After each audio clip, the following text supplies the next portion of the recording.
Today is Wednesday, February 15th, 2017, and today I'm going to talk about the Facebook live shooting that happened in Chicago, Illinois yesterday. Now, of course, as you know, yesterday was Valentine's Day, so while you were out with your significant other, eating chocolates and, exchanging roses or whatever you're doing, having a nice dinner, whether you just like myself, binging on YouTube, whatever you were doing, in Chicago, middle of the day, broad daylight, there was a shooting that happened on Facebook Live. Yet again, as far as Facebook live shootings in the black community, but I digress away from that point for now. I will get to it a little bit later, but before we watch the video of it and a little bit of news coverage, and for extended news coverage, I'll put some links in the box below to give you a little bit more background on what happened. Before we get into the video, I'm going to tee it up for you now. Like I said, this is broad daylight. This is in Chicago, in the ghetto, of course. And you have three people that are in the car. Now you have two adults. One is a 20-year-old woman. I don't know her name, but if I find her name out, again, I will put that in the box below. But she is one that has her phone out. She's Facebook live streaming and she's driving at the same time, which that's not dangerous at all, but we'll move on from that. You also got a 26-year-old male in the passenger side. He's just, chilling, doing his own thing. And then you got a 2-year-old child in the back seat. Now, I don't know if that 2-year-old child is the woman's son or if it's the male son or what's going on. I've heard that it could have been her son. I've also heard that it could have been her nephew. But the point is that there's a 2-year-old child in the back seat. So they're driving around and they get to a point and they stop. Now, when they stop, that's when the gunshots go off. Now, all three of them were shot. But before I get into their fate, before I get into my teardown of it and my analysis of it, what I want to do right now is show you the video. And then after we get done watching the video and a little bit of news coverage, I'll come back and then we'll continue so I can give you my final thoughts. So without further ado, go ahead and roll it. Chicago police are searching for the gunman who allegedly killed 2 people Tuesday in a shooting captured on Facebook Live. We're going to show you the moment of the shooting, but we should warn that the video may disturb some viewers.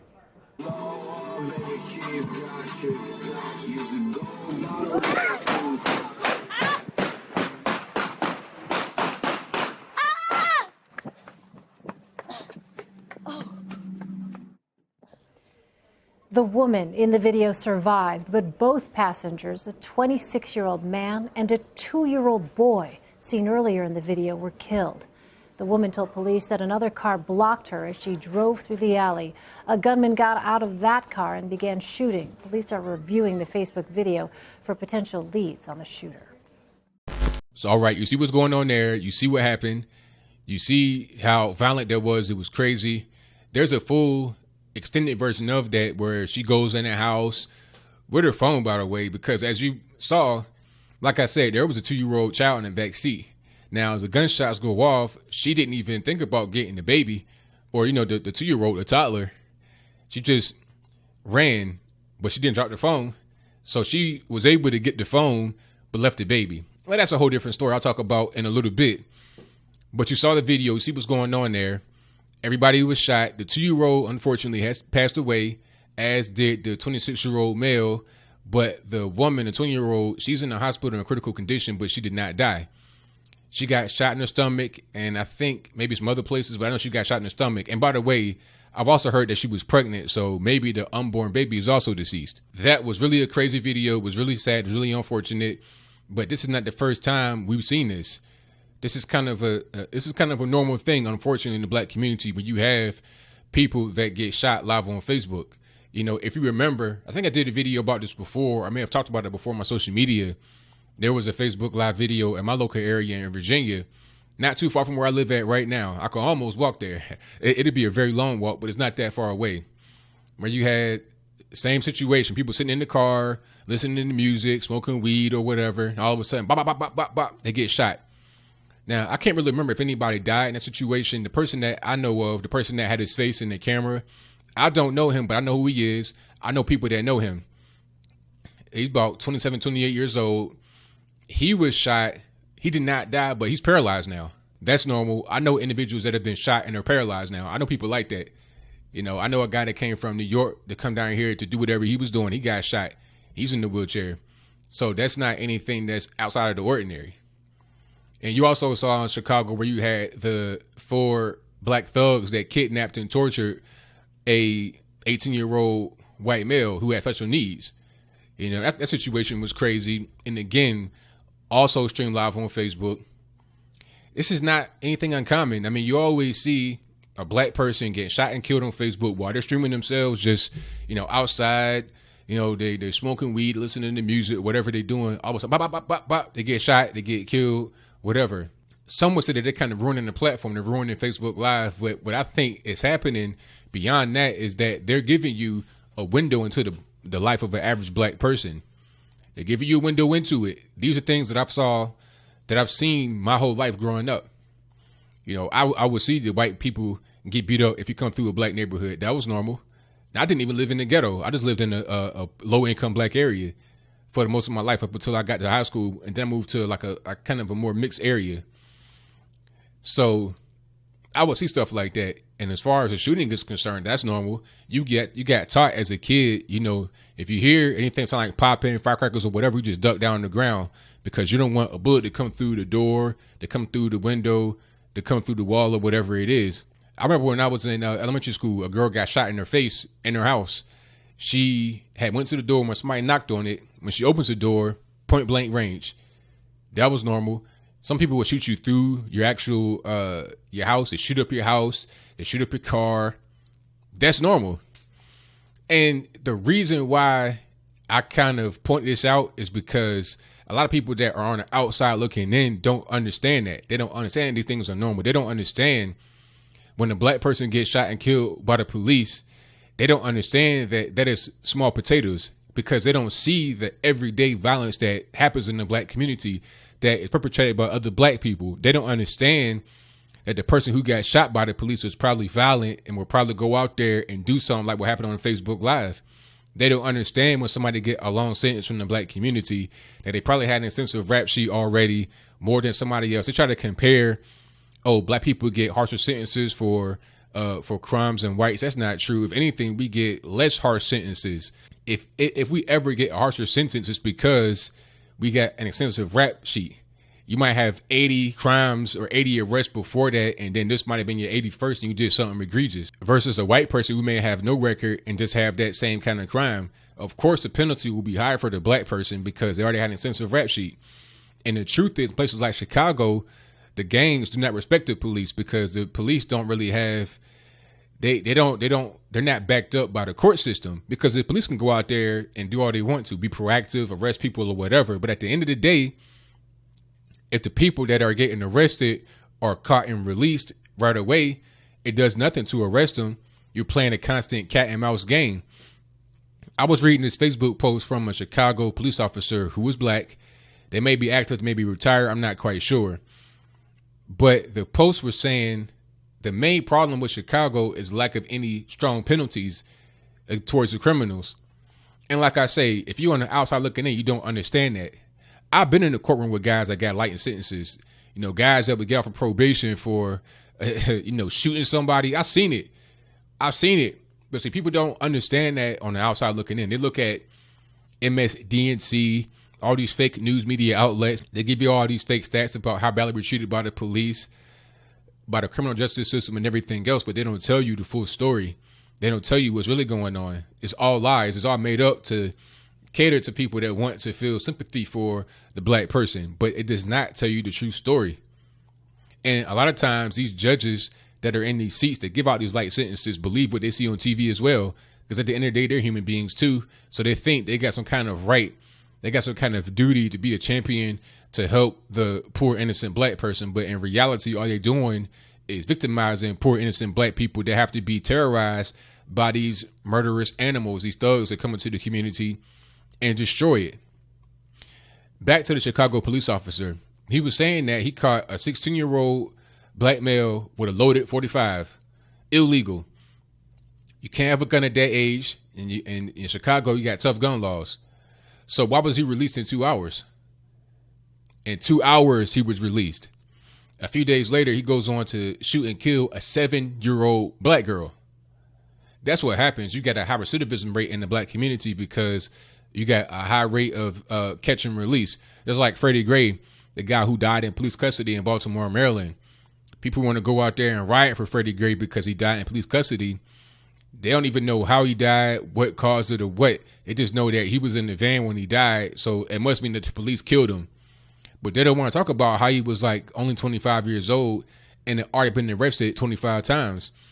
If you are a victim of the police are so bad, and they want to, if the judges want to keep you in jail forever and they want to put you in slavery, then why was he arrested so many times? You see, if it was about trying to keep him in bondage and trying to keep him to the system, then he would not have been free enough to be arrested that many times. And all of it was for heroin, breaking and entering, stuff like that.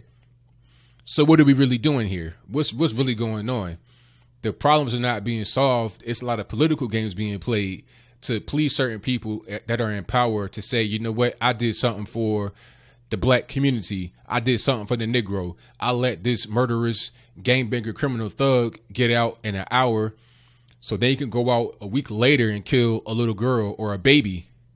That's what's going on every single day. It was another story out where I'm at as I close. I'm getting kind of long-winded here. But it was another story where I'm at where people were trying to protest for this woman that got shot, India Kager. And her boyfriend was a hitman who had shot and killed at least 2 to 3 people. One person he shot and killed wasn't even on the hit list. He was an innocent person waiting to go pick his daughter up and take her to work. He was standing outside the apartment complex, just waiting on her to come down. The guy had probably just missed his mark. He happened to be standing right there. He gets shot. And the guy had already been in jail for something else in a different state. I think he was in jail for a similar offense, attempt murder or something like that. And he got a light sentence. Why was he out on the streets to be able to do what he did, to go out and continue to be a hitman? You see, that is a problem with the black community. And as I close, I can give you a few more solutions for the black community to solve a lot of these problems, people getting shot and killed on Facebook, etc. The first thing you got to do, like I said, like I was just saying, you got to have tough penalties on criminals. Enforce the laws that exist already. Donald Trump says he wants to send the feds to Chicago. That may not be needed if the people that are there in Chicago are better able to send people to jail for an extended period of time rather than just letting them out, catch and release when they are in there for major offenses, drugs and everything else. And go ahead with this, stop playing games with this whole non-violent drug offender. A lot of these drug dealers are very dangerous people. You may catch them with some drugs, maybe a pistol or something like that. It's like, oh, he wasn't violent, he didn't shoot anybody, whatever. You don't think that he wouldn't shoot and kill somebody if they were trying to steal his drugs, his illegal drugs? You don't think that he would shoot and kill somebody because they punked them on the streets? Half of these guys are afraid to fight. They use their guns as a de facto means of defense. There's no fisticuffs anymore. So this whole nonviolent drug offender thing is bogus. I think one person that Obama had released as a nonviolent drug offender had went and go kill a woman or a whole family or something like that. These things happen all the time. So that is the first thing. Tough sentences, appropriate sentences for criminals that commit crime rather than just catch and release, which leads to a high recidivism rate, which just hurts the black community the most. Also, get rid of that welfare state. A lot of these children are just meal tickets. I mean, who was that boy in the back seat with the mother or the woman that was supposed to be looking after him at least? I mean, if you got a 2-year-old in a company of adults, you have to assume that the adults are going to be the guardians for that particular point in time. Even if they're not the parents or the legal guardians, they're still with that boy. So they got to make sure they protect him. But then when the bullets start raining down, she got out the car and ran away and got in the house and kept her phone, by the way. She kept the phone on her that she was streaming live on Facebook, and she continued to stream. So I'm like, all right, like, what's really going on? What do you care more about? This cell phone, this device, or a human being that you left in the car, a little boy, left him defenseless to get shot to death, and he did die. So the welfare state got to go, because a lot of times these kids have parents that don't care. They look at them as a check. They look at them as a check and a burden. You know, they appreciate the money that they get from welfare, but then they just treat them like they're garbage, like they're trash, like they're a nuisance. You see? Also, school choice. A lot of these kids go to school and they can't read. They graduate from high school without the ability to be able to read. And that was part of the whole racist thing during slavery, was to not allow the slaves to read. And we see the same thing going on today. Now, that's a whole bigger question. Why are we allowing that to happen? What's wrong with us? Is there something deeper going on? But I will not go there, so I'm going to digress. But my point is, school choice could help some kids that want to learn. And also maybe like tax incentive areas to try and bring jobs to the community for those that want to work. But like I say, once you get rid of the welfare state, that's going to cause a lot of different issues. People are going to want to have to get some kind of job. And when you lock the criminals up, when you give them harsh sentences, they're not going to be able to be out there all day selling drugs, shooting, killing people, kidnapping white kids and torturing them on Facebook Live when they got special needs. That will not be allowed to happen anymore. So you got to have all the pieces in place. If you have school choice, but at the same time, you're not coming down on the criminals, you're not coming down on the welfare state, then it won't really matter, because the parents are not even going to really be proactive to send their welfare babies to the actual school that's going to be better for them. You see, the kids might want to go if they just happen to be able to slip through the cracks and become intelligent when they grow up in the crack house or something like that. But how often does that happen? And at the same time, they got to be able to get consent from their parents, who are probably just not even really there. They probably stayed with their grandma or something else. Their dad probably is in jail, or dead like the dude that was in the video, probably dead like him from getting shot by other men who probably get shot themselves. It's a whole big can of worms, a whole big ball of wax. But at the end of the day, as I close the reel this time, there are things that can be done.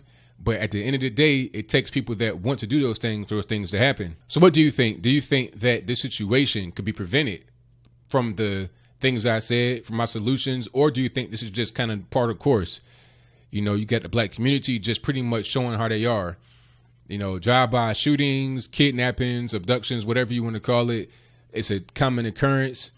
One of my cousins is from Little Rock, and he told me about a story about how in Little Rock, in the black community, they would have TV sets on the ground because people would shoot through the door, the walls, the windows, or whatever. It'd be such a common occurrence that rather than just ducking down on the ground like we were taught to do, like I was taught to do, they would just stay on the ground, just watch TV. Is that Black America? Is that us?